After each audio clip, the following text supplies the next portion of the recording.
Why, hello there, ladies and gentlemen, boys and girls, children of all ages. My name is DB333 and welcome to Heartland for the New Order Last Days of Europe as Brazil. In the last video, we finished up our elections, if I can pull up the little thing, and the PSD picked up a fair few spots, fair few seats, which is good. I'll take them. I think a solid pickup in general, so I'll take them for sure. For shizzle. In the meanwhile, our development's coming along. I just noticed the Central West is now lightly developed, which is a very nice development. So I think we'll work on industrializing these regions more fully. And also someone was shot, which is not very nice. But hey, what are you going to do? Well, deploy Golart, that's what we're going to do. I'll wait for Golart to do some stuff first, and before we do that, let's raise some taxes. One of the major planks of Nevis' economic renewal is the plan is of the raising of taxes. We need these taxes in order to deal with the debt crisis and deficit. Many taxes are the first and simplest path of many paths we'll have to take. Accordingly, we will raise taxes on the middle and upper classes, but not on the poor. Never mind the fact that raising taxes on the poor people is immoral on a first-class vote loser. Vargas is angry criticisms for stabbing the children in the back. Like that would create enough political chaos to make even a Quadros rampage seem calm and peaceful by comparison. There we go. Raise some taxes.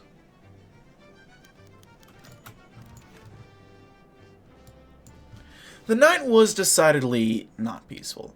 The strikers waved matches, lit torches, held signs, chanted slogans, and swore and spat at the landowners now cowering behind the barricaded doors of a church. The elderly, bespectacled priest was outside trying to calm the crowd of enraged coffee farmers, but his usual calming down had no effect. "Don't waste your time, father. Let us in and we'll finish those murdering fuckers off." An older farmer pushed past him, a man whose skin was weathered and dark from all the years of labor under the scorching sun. "Enrique spoke for us all. They shot him dead because they were afraid of him. But today we are Enrique, and we will deliver justice."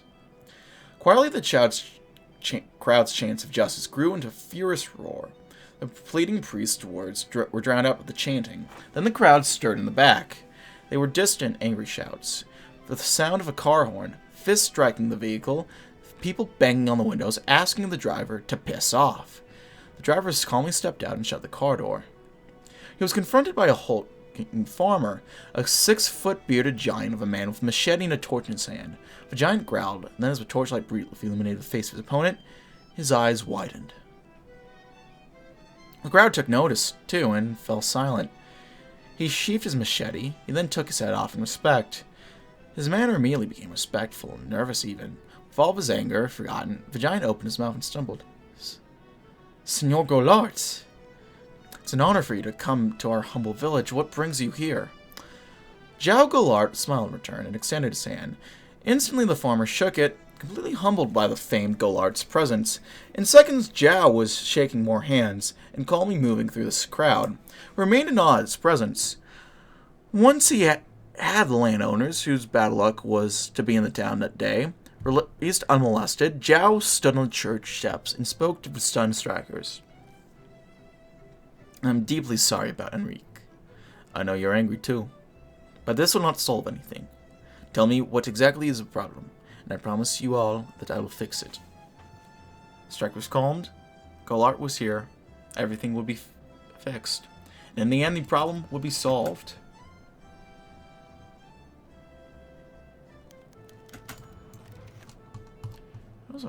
Poverty's going down. Our professionalism is kind of screwed, but hey, what are we gonna do? A homeless man had washed up dead on the shores of the Bay of Guanabara, and Officer Jair Freitas was on the case. On examination, it seemed the man had been killed by a bullet wound, which, though depressing, was not especially unsurprising or unusual. As Freitas continued his investigation on the situation with his usual markers and other stereotypical precautions, he felt a hand on his shoulder. It was his old friend João Teixeira, who he knew worked for the governor. "Oh, João! Afternoon! How have you been?" "Quite fine, Jair. Pretty decent, all things told. Just I need you to discuss something very briefly. It's a about the body you found, funnily enough.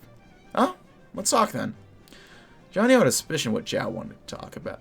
Or Jair? What? What Zhao wanted to talk about, but he kept mum for the time being. After heading to a comparatively private area, Johnny brought out an envelope. There are certain circumstances, governmental necessity, you know, that demand a certain degree of caution about the kind of ruling that will come out of this investigation of a gentleman's death.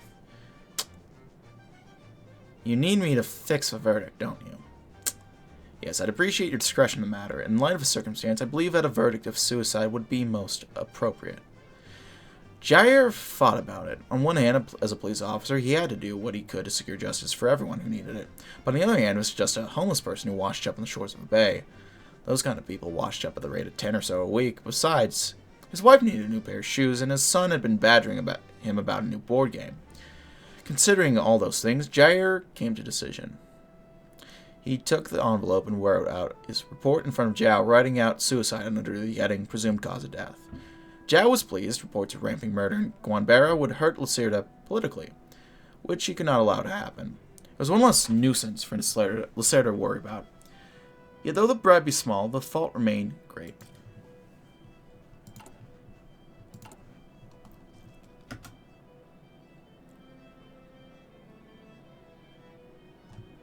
Well, the army is unquestionably loyal, it seems. The military is corrupt, but what are you going to do? Other than do some audits eventually when we get that option.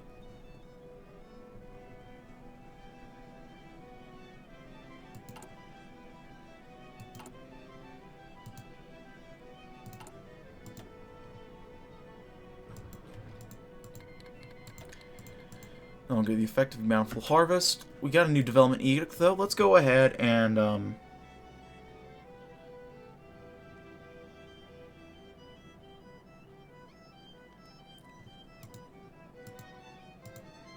let's encourage some migration in the southeast.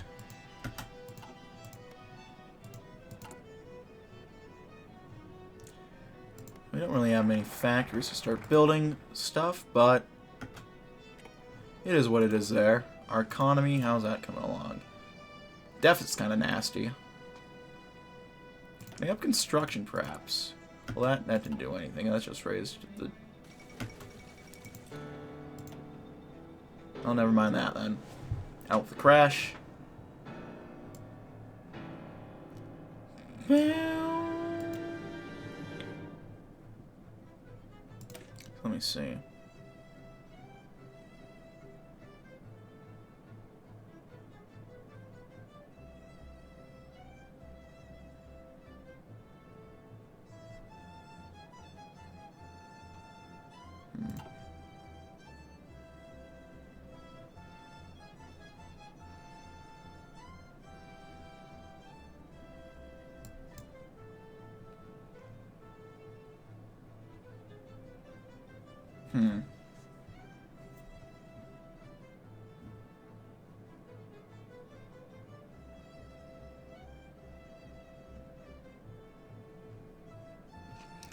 Let's stop league crackdowns. Now, it is true that these peasants' leagues and their leaders are not the most reasonable or effective in the pursuit of their goals to be expected. What is clear to present law is that their cause is just. They only want to create a better, more equitable, and just Brazil for themselves and their children. That's why he allowed himself to be convinced by a faction of PTB, Tancredo Neves, and, surprisingly enough, Johnny Quadros to cut down on the current crackdown against the peasants' leagues. Some members of the military are grumbling, and they accuse the president of treating Amazonia subversives and commies with kid gloves. But a lot Neves and the PTB and Quadros believe that the benefits of showing the peasants kindness far outweigh the risks, and so they will push through with this course of action.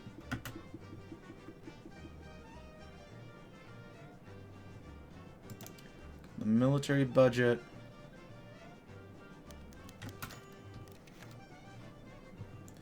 It was a pleasant day in the Palacio de Planato, and Enrique Texeira Lot was pleased that he was just able to use his day to meet with someone who was neither an opponent of his, nor someone who had just messed up, nor indeed someone out to see what they could get from him. Quite the contrary was his beloved daughter Edna, who had just been elected to the Cámara dos Deputados as a member of the PTB. Lot sometimes joked quietly with his daughter about the fact that she'd chosen a different party from him, but since it was Django's lot, he was completely fine with the situation. How are things going then, Edna? Oh, pretty good, Dad. I've been getting used to the way the things work over at the Deputados. Django's showed me the ropes, and I've been in touch with Tancredo here and there. Really? Good. Good. Glad to hear that. You can trust the two of them. What's your newest project, by the way? I'll see if I can help out with it. I was looking to strengthen protections for women in the urban workforce. I'm sure you've heard about all these workplace accidents in Sao Paulo and Rio and whatnot, where men get what they need, but women aren't given a jot as much. That's a good idea. Quite good. You want to get a hold of Leonel Brazola to help you with that, especially seeing as how that jacked-on Rio will likely screech at the top of his lungs at the prospect. Senor Brazola? That's a good idea. I'd forgotten about him. Thanks, Dad. As conversation continued along less urgent matters, Lot relaxed. He was proud of his daughter already. God willing, she would give him yet more reason to be proud as the years wore on. Edna has a lot of potential, I dare say.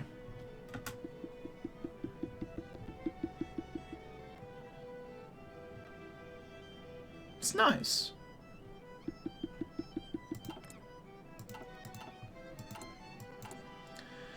Military's growing restless. Let him be let him.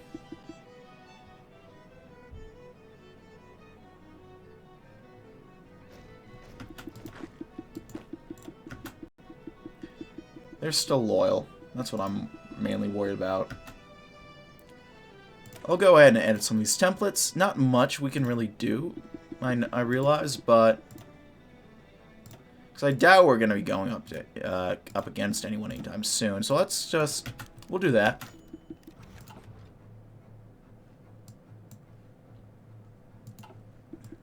The brief on Lot's desk painted a bleak picture for dock workers. Each man received as monthly payment a stack of Cruzeiro banknotes, thinner than their abraded boot soles. Nearly every day at work was punctuated by a debilitating accident. The supervisor rarely there to see it. It's depressing, isn't it, Mr. President? I'd strike too. I'd go down there if I could as well, but then the only difference between me and them would be I'd want to be there. Lot pushed the papers to the edge of his desk. Am I meant to interfere that it won't go on for long, Johnny-O? We could cut it short if we send the police.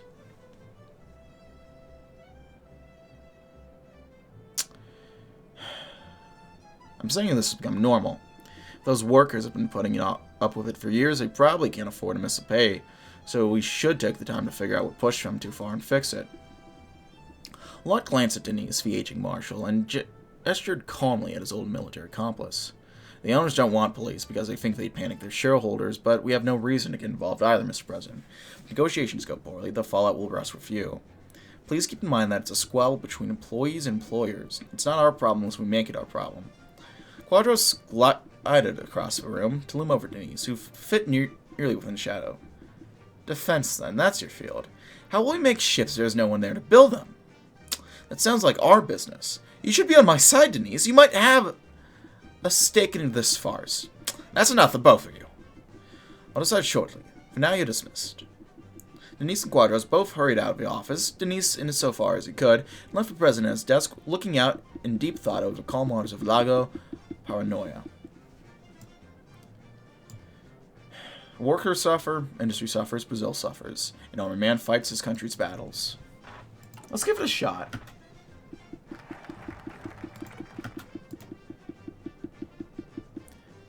Let's control some profit transfers. Companies, wealthy people, and other assorted types that form part of a 1% tend to transfer money all over the place, like balls in a tilted pinball machine. At the moment, our government does not gain anything from this. If we impose regulations and taxes, we will secure a lucrative new source of taxable wealth for the Brazilian bottom line. It should angle these groups, but that's a price worth paying for the welfare of the Republic and its people. They will realize the rightness of this policy in due time.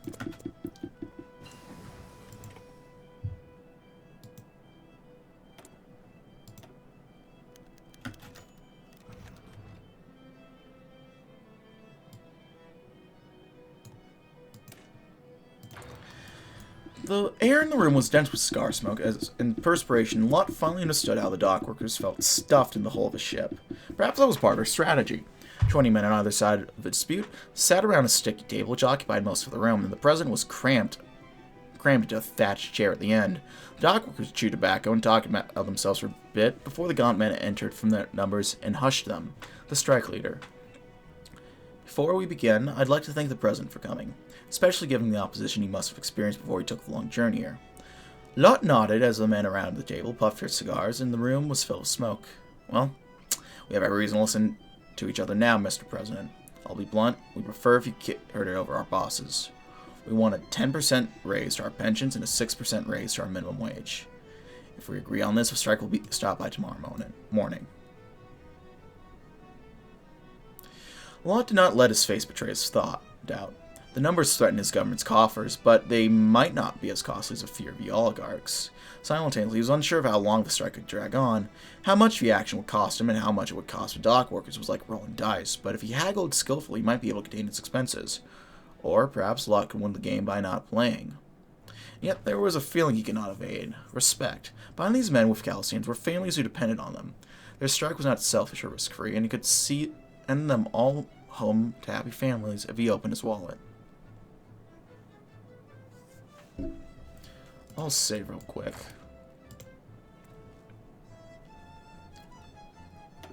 I'm not sure how this will go. Well...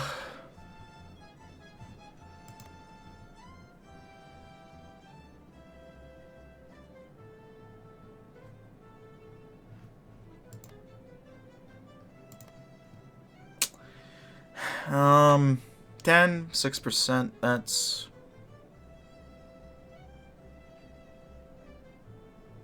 far too steep. Numbers will have to come down before I can agree to anything. Let's try to take the center line, and we'll see what happens. I understand how difficult your work is, but mine requires I make some difficult decisions. You're asking for too much. I can't agree to anything unless those numbers come down. Strike leader's fingers rapped against the table. He traded whispers with the other workers before he spoke. Maybe you understand, Mr. President, but maybe you don't. You're a soldier. I don't know if you've ever been in a battle, but the feeling you get in your chest after being flung around by shells is what some of these guys live all the time. Some of the men here are pushing into their 50s and walk like their back's been kicked in for years, because that's how it's been. With all due respect, fighting a battle and carrying luggage are two very different things. I know soldiers without legs who wish they could walk like some of you do, but they can't. Amid the percussive demurral of the dock workers, the strike leader's face twisted into a scowl, sweat on his forehead falling into deep creases. Mr. President, the smoke we're breathing right now is like fresh morning air next to the shit from the engines our bosses stick near us. The closest thing to it is a soldier's sucking up mustard gas, and at least they get their pension. It's that or a wage, Mr. President. Take it or leave it. Behind his severe expression, Lot chastised himself. He wondered if it would have been a better choice to send Quadros to negotiate or have spent the day planning the trans-Amazonian highway by the cool air of Lago Paranoia. Regardless, he thought, the dock workers wouldn't go home empty-handed. Boarding's a back-breaking work. The least I can do is make sure you can afford a comfy chair when you retire. You'll have your pension.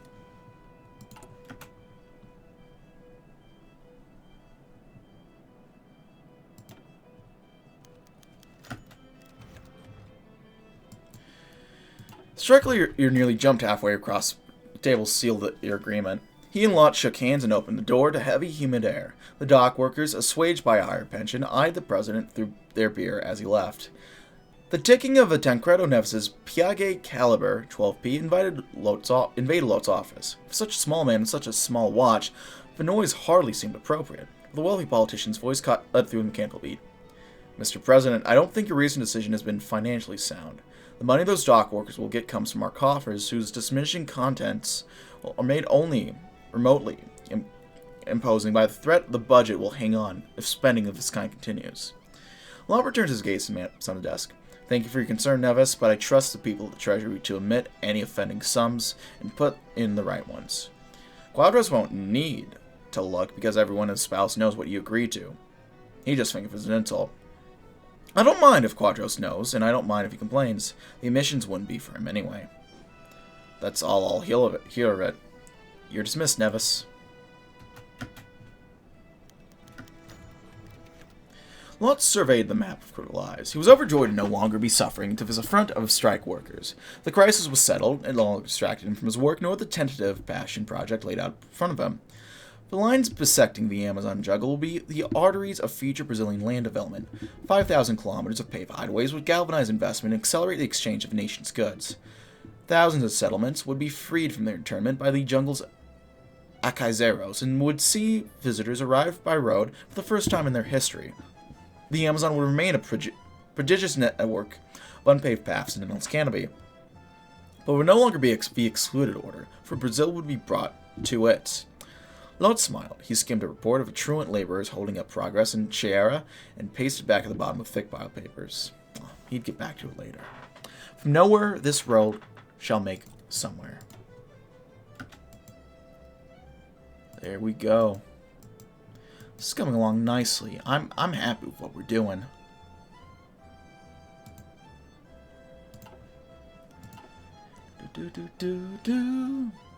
The same song looping is getting a little old. I think I'll include some HoI 4 classic radio.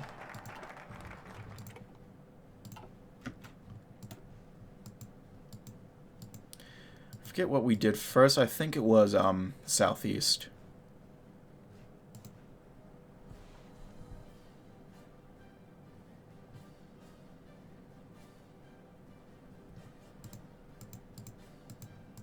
Let's get the mechanization rate up here up and going.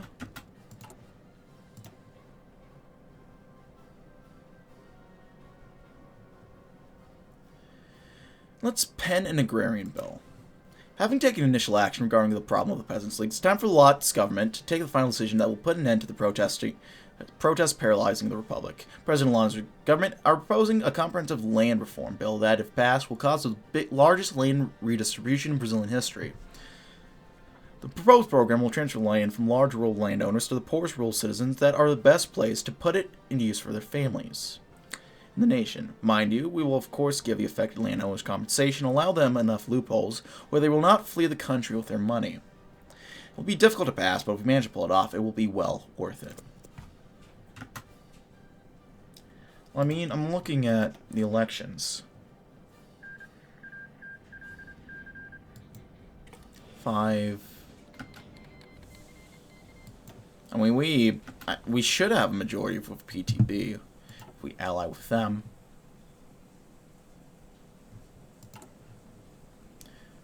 Which I don't see why we wouldn't.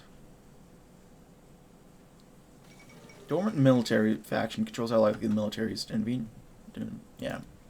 So we have a Sorbona, headed by Ernesto Giselle, so-called moderates of Brazilian military favoring the status quo. Their primary concern is a stable Brazil that can ensure checks come in time, so they can retire with a sizable pension. They may lack the ambition of hardliners and ideological devotion of constitutionalists, but the Sorbona do have a pragmatism.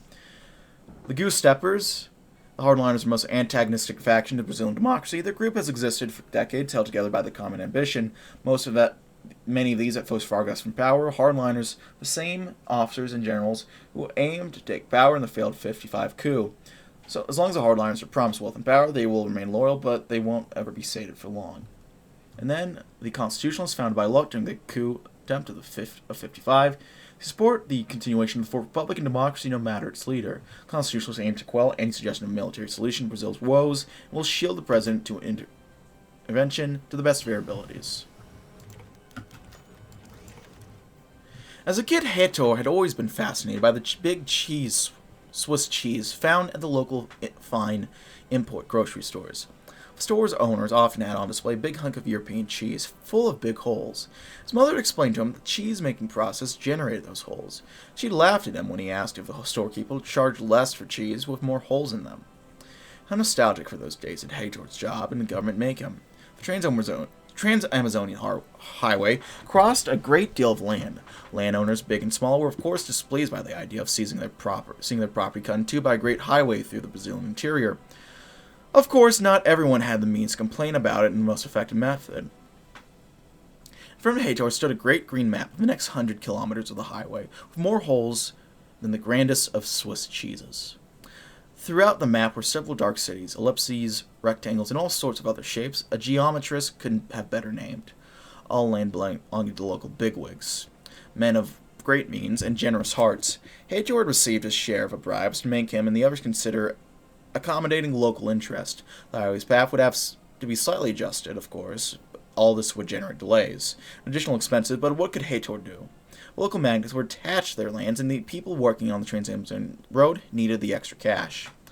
After all, the recent wars in Europe had made luxury foods pricier than ever. Blessed are the cheesemakers. So let's get some improved anti-tank. Work was never done for a president. Enrique Texeira-Lot at least read diligently every memo making its way to his desk. However, there were only 24 hours in a day, not everything could get done. Particular corruption issues on the nation's numerous government projects was a constant source of headaches. The president's most recent acquisition was a report on a stretch of Trans-Amazon Highway that had turned out more crooked than a crime boss's tax returns. It was a good thing that whatever public servant had planned the stretch of road was not in charge of teaching the nation's children about geometry. President Lot had seen drawings by Escher with straight lines. It's a depressingly typical case, then. Local bigwigs had paid the government engineers to avoid their land. The highway thus curved back and forth. Delays had been generated. Bribes were no longer doubt being spread throughout the entire chain, up to and including PSB, PTB cabinet members. Former General sighed. This was a trivial case, but not one he had time for right now. He moved the report to his side and called for an aide to store this later. There would be time enough to ferret out these small fishes when other cases had been completed. This HoI Gomez would have his day in court, eventually.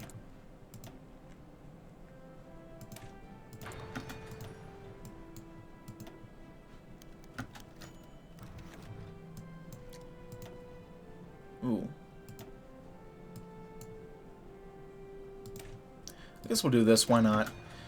Life as a vice president was pretty uneventful. Beyond accomplishing whatever task Lot deigned to assign him, Vice President Quadros spent a depressing amount of time airing through the presidential palace like a lost dog, holding a suitcase full of documents not going anywhere anytime soon. Occasionally he'd drift into the antechambers of the president's office. Lot's secretaries usually try to stop him from visiting the president himself. I just want to help, right? The president is a hard-working man. Of course, sir. The young secretary was polite, but not very involved in conversation. A cardboard box sat in the corner of his office on the floor. What are those? Oh, just files the president wants to look at later. He's too busy to tackle them right now. Quadros took a few files from the box. The secretary moved as if to stop him, then realized the vice president would leave him alone for a few moments. The document was yet another file in government corruption. The president had dutifully handled the most cases that made their way to him, yet something about this apparent lack of enthusiasm to solve them rapidly had piqued up Quadros' interest. It wasn't the first incident the vice president cataloged. There's probably nothing more to it, yet the whole thing made him uneasy. The vice president kneeled to replace the other files in the box and kept the corruption report in his suitcase. The secretary barely glanced at him as Quadros left the room. Always good to keep an eye on political rivals. Ooh. The Chilean south is aflame. Uh-oh.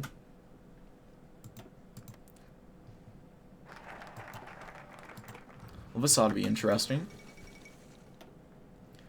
Kaya in Japan. Okay, let's see.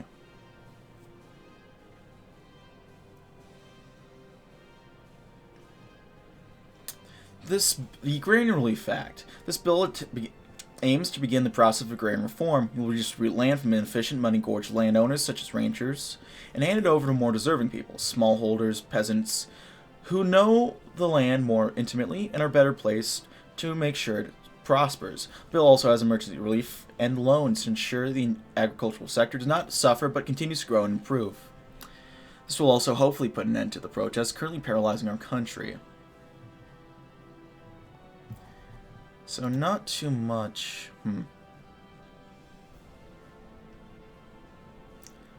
Let's go ahead and get some union negotiations done. Labor unions are one of the major factors of the current crisis. They are organizing forces behind some of the largest strikes currently ongoing. It's imperative for us to get them on board with this bill if we are to use it as a means to bring down industrial harmony. However, if bills are too weak, our overtures may backfire and cause them to keep on protesting. Accordingly, we will meet with union leaders, determine what issues, if any, they have with the current bill, and see if we can reach a permanent modus vivendi with them.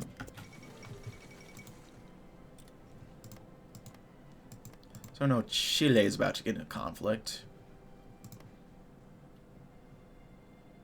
which ought to be interesting. Chilean, we got unknown there, and just Chilean. It's supposed to be Patagonian or something like that. Report sat on the desk of Henry Clote. This, in and of itself, was an extremely regular occurrence. Reports of all things, from the doings of foreign tyrannies to latest Sao Paulo flap de jour, found their way to his desk of the president all day, any day. But this report was something different, something much more problematic. The headwaters of the Arapuana River, exactly on the 11th parallel south, a firm had been collecting rubber. There were natives of the Cinca Larga tribe, apparently, that lived in a village in the area. They had probably done so for generations, but one fine morning, the head of a local rubber firm wanted to remove the villagers. He claimed to his goons that the Indians were parasites, shameful, pests, and vagabonds, and resolved to exterminate them. So that's what he did. Brutally. So brutally, in fact, that even some Nazis in Japanese lot might might blanch in horror and disgust. Lot read through the rest of the report. Even he, as a military man, well acquainted with death and destruction, could not stand to discuss what he saw about what had just been done to the natives. Well, one might criticize their supposedly backward culture, though Lot doubted that it was really as unenlightened as some might say it was. The kind of treatment was more befitting of the barbarian tyrannies beyond the sea. What horrified him the most was that it had only come out because one of the goons hadn't been paid enough. So he decided to run whining to prosecutor in Cubana. Lot resolved himself. This could not be borne. Decisive action had to be taken. Some of his officials objected, but he overruled them. Political considerations were neither here nor there. Justice had to be done. Deploy police to the 11th parallel and see that the human filth be brought to justice. Damn.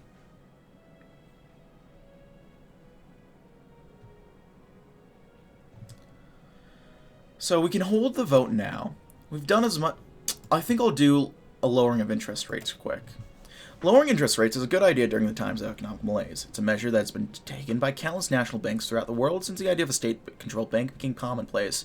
This is because it makes borrowing funds for projects and day-to-day needs far easier, since lowering interest makes servicing the loan cost less.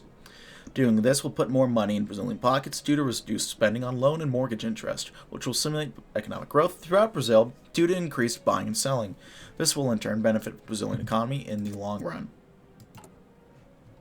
Can we do an audit yet? That's just hardliner support, right?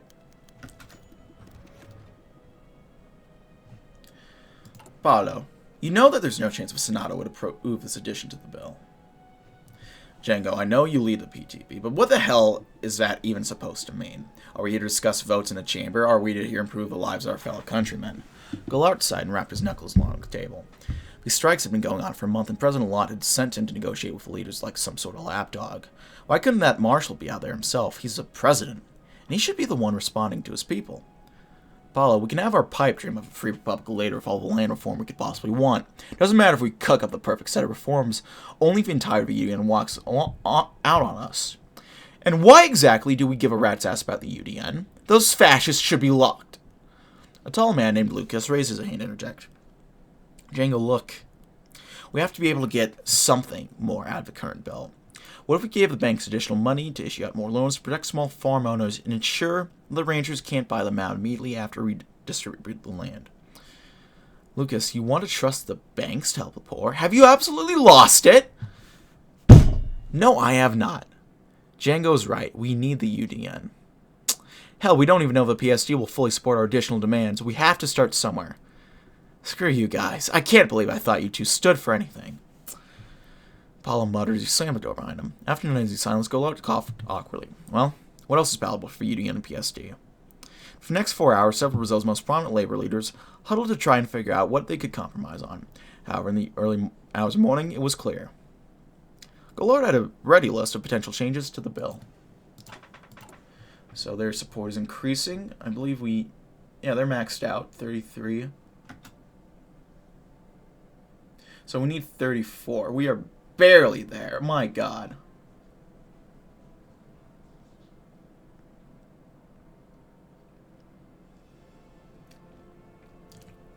That is almost painful to see. My God.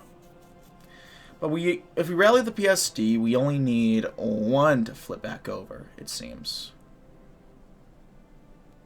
I'm surprised so few members of our party are willing to negotiate on this. That's interesting.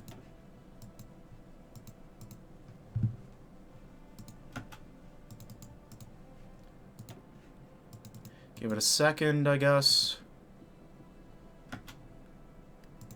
Well, these are all part... Oh, that's just slightly developed. Never mind. The Verona Conference. Chiano won. That's good for democracy. Military austerity has ended. Can we do the development edict? It doesn't look like we can. Well, let's hold a vote. We have done as much glad handling, negotiations, politicking, and bargaining as President Lott deems necessary to see this bill of his through. Now that it's left is to put an end to the incessant fabrication that's so common in politics and finally get on with putting the agrarian reform to a vote in the... Actually, I don't know if we'll have enough... Let's do something first to build up some political power. Inflation is something that's been bedeviled our nation for the longest of times. It's tortured Brazilians' pocketbooks in all levels of society. From the poorest favelas resident to the wealthiest ends of Jardins in Sao Paulo, there's no taxpayer in this country that's not at least somewhat inconvenienced, if not outright ruined, by the fastidiousness of inflation. Decisive action must be taken in order to reduce its effects on the people. Though Neves not to focus on this, the people have coped and will cope. Now there's things also need to be handled. He will still make it sure divisive action is taken to reduce the problem. We only need 1 more vote.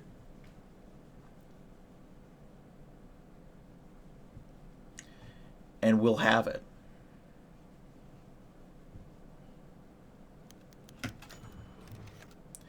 Tancredo Neves walked in the office of his friend and colleague, the President of Brazil, Henrique Lott, in the Placao de Plantoa. But today was not a time for socializing and catching up with Lott. No.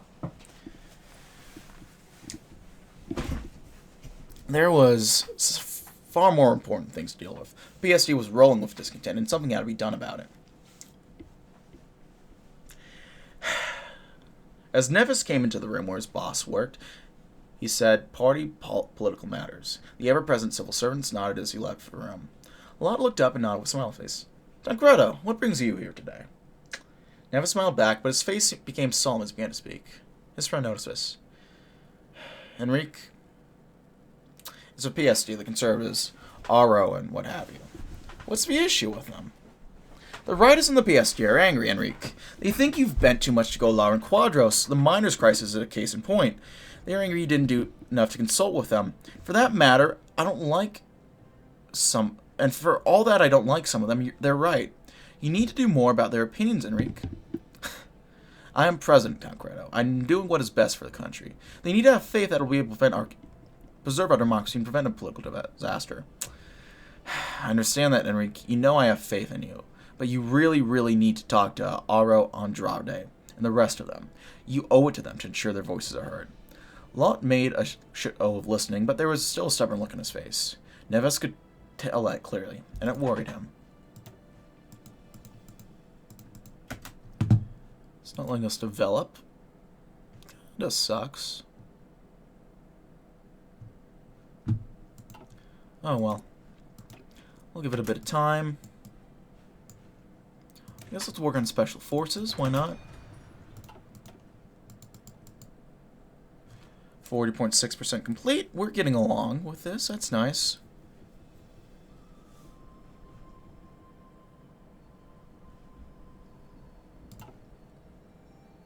What do we need? APC and motorized equipment. Really? Still nothing on development edicts. That's not nice. Alright, we need political power. That's why.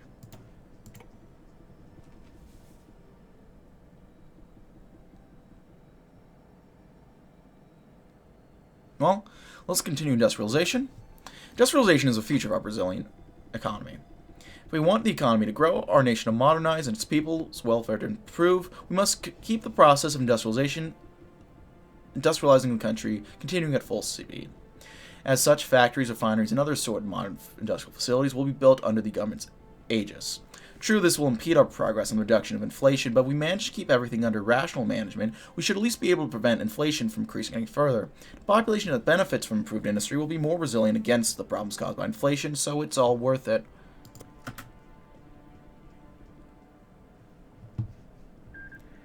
And we just need to dig out this political power hole.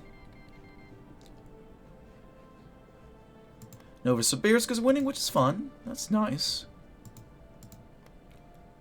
Watch, Kemerovo is still gonna somehow fucking win. See, Chungus Man is winning. Maybe Magadan will end up winning. There goes Siberia. Barely even paying attention. I'm just caught up in all of this. We're helping out South Africa a little bit. Votes for all the folks. That's nice. Yeah.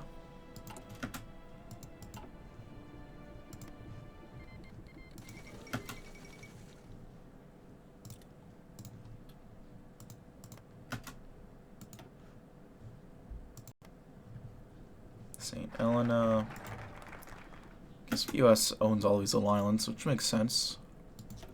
What do we want next?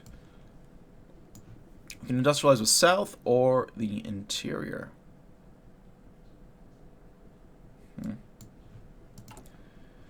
How's the balance looking so far? Relationship's perfect, it's just, naval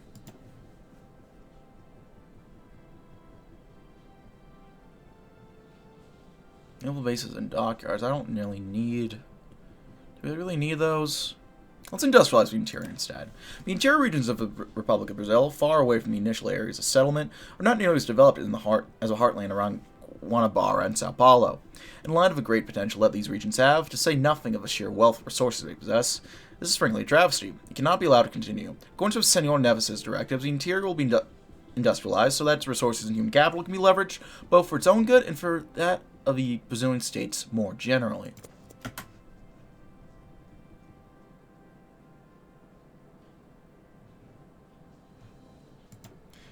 We'll give the man, Mr. Senor Quadros, a little bit more power. Moderately industrialized. I like it.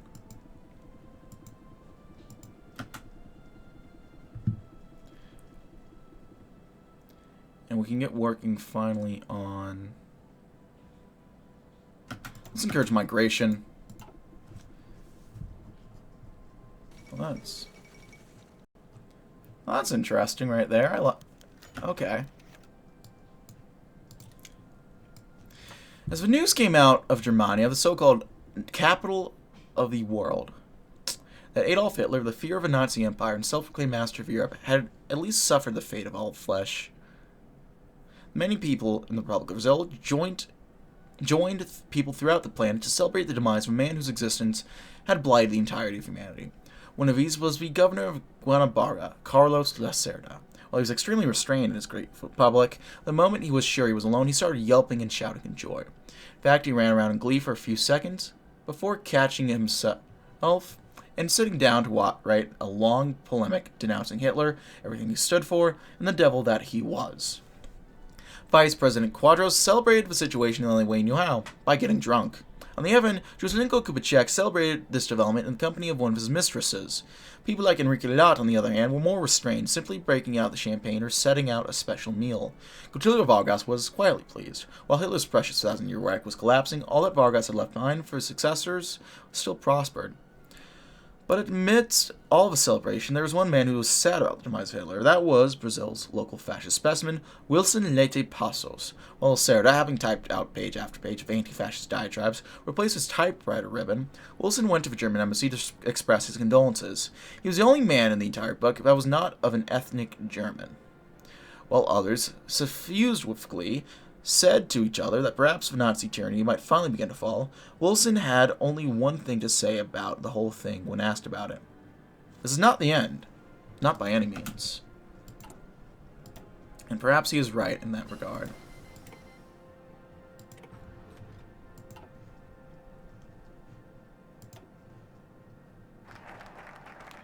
But we're industrializing the interior now. Okay. Oh, that's the German Civil War, right? Yep. Came at a good time, because we're going to have to cut it here, folks. Thank you so much for watching. However, if you like this video, leave a like. If not, feel free to dislike. If you want to see more of this content feature, hit the button for more uploads every weekday, as well as occasionally Saturdays. If you have any comments, feedback, concerns, anything of the sort, leave it in the comment section below. I read the comments again. Appreciate any all feedback you have for me. If you want to chat, play games, anything of the sort, check out my Discord. If you want to send back to my every month, I have a Patreon. If you want to see me do social stuff live, I'm getting messed up. I have a Twitch. All for the description box below. That's it for now, ladies and gentlemen. Thank you as always for watching. My name has been DB333. I'll see you guys next time. Goodbye.